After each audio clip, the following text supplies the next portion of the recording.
안녕하세요. 11월 24일 화요일 아침입니다. 오늘 이 아침에 함께 묵상할 말씀은 역대하 19장 4절에서부터 마지막 11절까지 말씀입니다. 제가 읽겠습니다. 여호사밧이 예루살렘에 살더니 다시 나가서 브엘세바에서부터 에브라임 산지까지 민간에 두루다니며 그들의 조상들의 하나님 여호와께로 돌아오게 하고 또 유다 온 나라의 견고한 성읍에 재판관을 세우되 성읍마다 있게 하고 재판관들에게 이르되 너희가 재판하는 것이 사람을 위하여 할 것인지 여호와를 위하여 할 것인지를 잘 살피라. 너희가 재판할 때 여호와께서 너희와 함께 하심이니라. 그런즉 너희는 여호와를 두려워하는 마음으로 삼가 행하라. 우리의 하나님 여호와께서는 불의함도 없으시고 치우침도 없으시고 뇌물을 받는 일도 없으시니라 하니라. 여호사밧이 또 예루살렘에서 레위 사람들과 제사장들과 이스라엘 족장들 중에서 사람을 세워 여호와께 속한 일과 예루살렘 주민의 모든 송사를 재판하게 하고 그들에게 명령하여 이르되 너희는 진실과 성심을 다하여 여호와를 경외하라. 어떤 성읍에 사는 너희 형제가 혹 피를 흘림이나 혹 율법이나 계명이나 율례나 규례로 말미암아 너희에게 와서 송사하거든 어떤 송사든지 그들에게 경고하여 여호와께 죄를 범하지 않게 하여 너희와 너희 형제에게 진노하심이 임하지 말게 하라. 너희가 이렇게 행하면 죄가 없으리라. 여호와께 속한 모든 일에는 대제사장 아마랴가 너희를 다스리고 왕에게 속한 모든 일은 유다 지파 어른 이스마엘의 아들 스바랴가 다스리고 레위 사람들은 너희 앞에 관리가 되리라. 너희는 힘써 행하라. 여호와께서 선한 자와 함께 하실지로다 하니라. 아멘. 일상생활에서 없어서는 안 되는 반드시 필요한 물건들을 우리는 필수품이라고 부릅니다.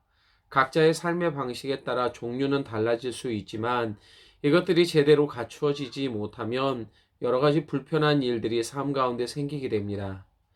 이런 모습은 신앙생활에서도 적용해 볼 수 있는데요. 특별히 믿음이 그것입니다.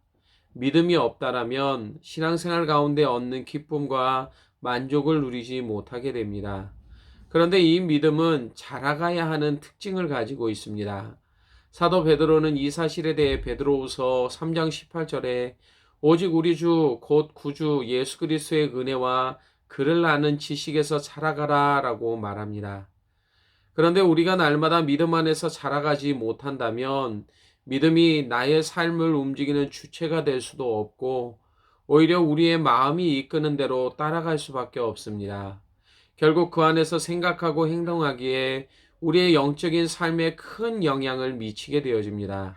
하나님의 은혜를 경험하지 못하게 만들고 아무런 영적인 유익을 얻지 못한 채 심령이 메말라 가도록 만들어 버립니다. 우리는 오늘 여호사밧의 일생에서 이것을 찾아볼 수 있습니다.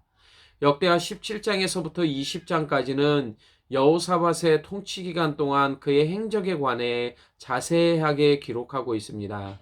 17장에서 여호사밧은 왕이 되어 전심으로 하나님을 섬겼습니다. 그러나 18장에서는 악한 자였던 아합 가문과 혼인함으로 그와 연합하게 됩니다. 결국 하나님의 뜻과 반대되어지는 삶을 살았기에 선지자를 통해 책망을 듣게 됩니다. 오늘 우리가 보고 있는 19장에서는 또다시 나라를 개혁하고 있는 여호사밧의 모습을 보게 됩니다. 그리고 이 개혁은 자신만이 아닌 나라 전체 가운데 이루어지고 있었습니다. 4절에 다시 나가서 브엘세바에서부터 에브라임 산지까지 민간을 두루 다니며 그들의 조상들의 하나님 여호와께로 돌아오게 하고 또한 온 나라 견고한 성읍들마다 재판관들을 세워 판결을 내릴 때마다 공의를 행할 것을 당부했습니다. 그리고는 20장에서 모압과 암몬 세일 자손의 연합군과 전쟁을 치르게 될 때 그는 금식하며 하나님의 도우심을 구했고 결국에는 큰 승리를 거두게 되어집니다.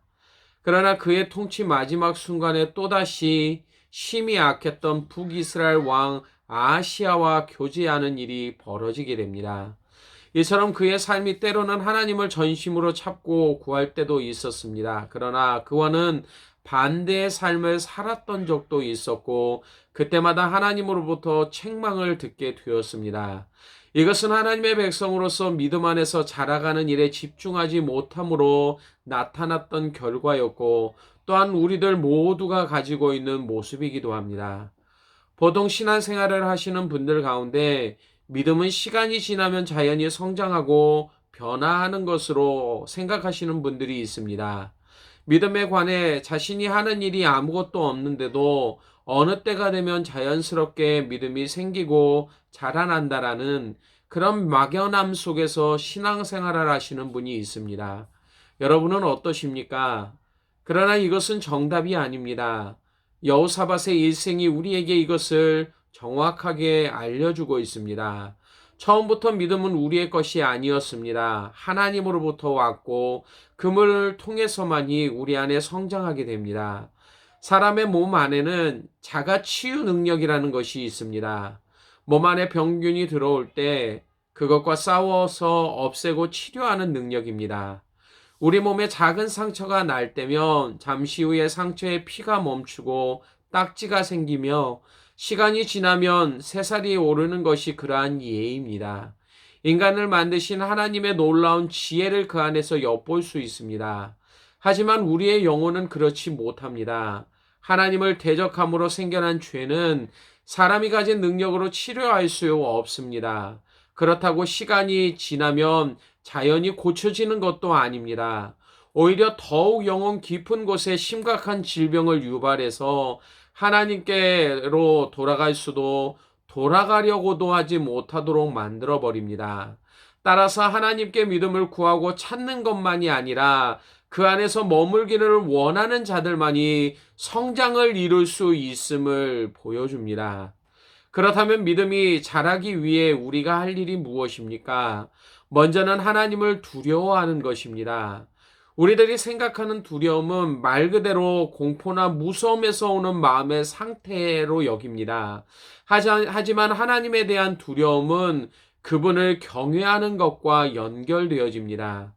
존 칼빈은 참된 경건이란 하나님을 지극히 사랑하는 것과 하나님을 지극히 두려워하는 것이다 라고 말했습니다. 이처럼 하나님을 두려워한다는 것은 공포심이나 무서움 때문에 그분을 멀리하는 것이 아닌 그분을 사랑하는 것임을 의미합니다. 오늘 구절에 너희는 진실과 성심을 다하여 여호와를 경외하라. 날마다 그분을 뵙기를 갈망하고 그분의 임재 안에 거하면서 그분을 느끼고 즐거워하는 삶의 태도를 나타내고 있는 것입니다. 이러한 삶의 태도만이 사람의 힘으로 통제할 수 없는 마음을 지켜 모든 일에서 믿음으로 행할 수 있도록 만들어줍니다. 오늘 본문 7절에 우리의 하나님 여호와께서는 불의함도 없으시고 치우침도 없으시고 뇌물을 받는 일도 없으시다라고 말하고 있는 것처럼 하나님을 두려워하는 자의 삶만이 이와 같은 동일한 모습을 행할 수 있게 되어집니다. 결국 이 상태에서 믿음이 점점 자라나서 흔들리는 세상에서 자신의 삶을 지켜나갈 수 있도록 만들어주는 것입니다. 또 다른 모습은 부정한 것을 멀리하는 것입니다. 성도의 삶의 기준은 하나님입니다. 그분을 중심으로 생각하고 판단할 때 우리의 믿음은 성장하게 되어집니다. 하지만 우리들의 모습을 지켜볼 때 우리 안에는 이러한 삶의 기준이 없어 보입니다. 있어도 순수하거나 온전하지 못합니다. 왜냐하면 하나님 중심보다는 내 삶에 들어와 있는 여러 가지 기준들과 신앙이 함께 섞여져 있기 때문입니다. 그래서 믿음과는 상관없이 살아갈 때가 많게 되어지는 것입니다. 여러분은 어떻습니까? 여러분의 삶은 믿음의 주체가 되시는 하나님을 중심으로 살아가고 있으십니까? 기준이 흔들려 버린 사람들은 제대로 된 삶을 살아갈 수 없게 됩니다. 기준이 흔들렸을 때 어떤 결과들이 나타났는지 우리 모두는 삶을 통해 이미 경험했습니다. 마치 땅만 바라보고 바닥에 선을 그릴 때 그리고 나면 그 선이 똑바르지 못한 삐뚤빼뚤 그려져 있는 모습처럼 말입니다. 그러나 선을 긋기 전에 말뚝을 받고 그것을 바라본 채 땅에 선을 긋는다라면 바르게 그려지게 되는 모습을 볼 수 있습니다. 여호사밧은 재판장들을 세우고 그들에게 명령합니다. 오늘 10절에 어떤 성읍에 사는 너희 형제가 혹 피를 흘림이나 혹 율법이나 계명이나 율례나 규례로 말미암아 너희에게 와서 송사하거든 어떤 송사든지 그들에게 경고하여 여호와께 죄를 범하지 않게 하여 너희와 너희 형제에게 진노하심이 임하지 말게 하라. 너희가 이렇게 행하면 죄가 없으리라 라고 말씀하십니다. 재판관들은 사람들 간의 문제에 대한 옳고 그름을 판단할 권한을 가지고 있던 사람들이었습니다.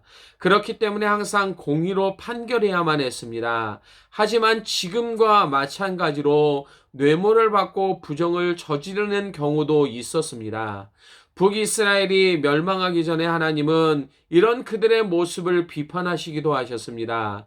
미가서 7장 3절에 그 지도자와 재판관은 뇌물을 구하며 권세자는 자기 마음의 욕심을 말하며 여호사밧은 그들이 죄악된 마음을 갖지 못하도록 자신의 기준이 아니라 하나님의 말씀을 중심으로 판결하도록 했습니다.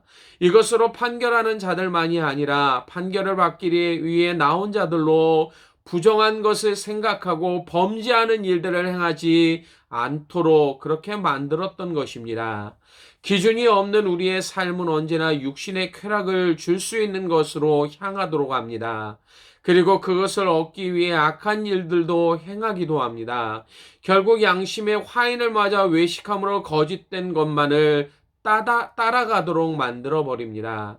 그리고 이러한 삶은 우리의 믿음이 자라나지 못하도록 만듭니다. 사랑하는 베델교회 성도 여러분, 오늘도 믿음 안에서 자라가기를 사모하실 수 있는 그러한 삶이 되어지길 원합니다. 이것만이 흔들리는 우리의 마음을 믿음 안에서 지킬 수 있도록 합니다. 오늘도 예수님 안에서 그를 믿음으로 말미암아 담대함과 확신을 가지고 하나님께 나아감을 통해서 오늘도 우리의 믿음이 자라나며 그 믿음이 자라남을 통해 하나님의 역사하심 가운데 기쁨을 누리는 복된 성도들 되실 수 있기를 주님의 이름으로 간절히 축원합니다. 기도하겠습니다. 아버지 하나님, 오늘도 믿음에서 자라가야 될 성도들의 삶의 모습을 여호사밧의 그 일생을 통해 보게 하심을 감사합니다. 그가 날마다 믿음에서 자라나지 못했기에 믿음 안에 있을 때에는 하나님을 온전히 섬겼지만 그렇지 못했을 때 그가 악한 일들을 행했던 모습처럼 하나님, 우리가 믿음 안에서 자라나지 못할 때 여전히 우리도 동일한 일들을 행하고 있음을 주님 앞에 고백합니다. 성령 하나님, 오늘도 우리의 마음을 붙드시고 인도하셔서 믿음을 사모할 수 있는 자들이 되게 하시고 그 안에서 자라나기를 소망할 수 있는 자들이 되게 하셔서 날마다 하나님을 두려워하며 부정한 것들을 멀리하는 가운데 이러한 삶의 열매들을 맺어 갈 수 있는 믿음의 베델교회 모든 성도들 될 수 있도록 인도하여 주시기를 원합니다. 더욱더 믿음에서 자라나게 하시고 흔들리지 않는 믿음으로 견고하게 서서 날마다 하나님을 기쁘시게 하는 복된 삶을 살아갈 수 있도록 함께하여 주시기를 원하오며 예수님 이름으로 기도드리옵나이다. 아멘.